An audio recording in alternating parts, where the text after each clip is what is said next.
Обсудить дела? Да. Наркотики? Наркотики. Сделал доброе дело, а теперь ждешь отдачи? Я не заинтересован делать для балдаров добрые дела. Но так получилось. Удача пришла мне в руки сама. Доставь наркотики, и все будут рады. Саваш никогда не согласится на это. А кто спрашивает Саваша? Ты сделаешь это. Нет. Еще как сделаешь. Я не буду поставлять наркотики лишь потому, что ты не отправил в тюрьму Мустафу. Поставлять отраву и травить. А если я отправлю Халдуна? К чему ты клонишь? Говори прямо. На твоем пистолете есть отпечатки пальцев твоего сына.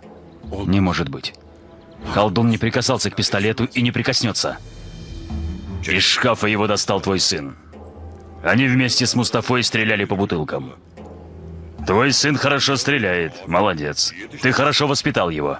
Ты не сможешь оклеветать моего сына. У меня много свидетелей, Пала. Если я захочу, предоставлю свидетеля происшествия. Вас троих арестуют. Отца, сына и племянника. Одного из вас обвинят в преступлении. Так кому выпадет счастливый билет? Молись, чтобы твой сын не сгнил в тюрьме.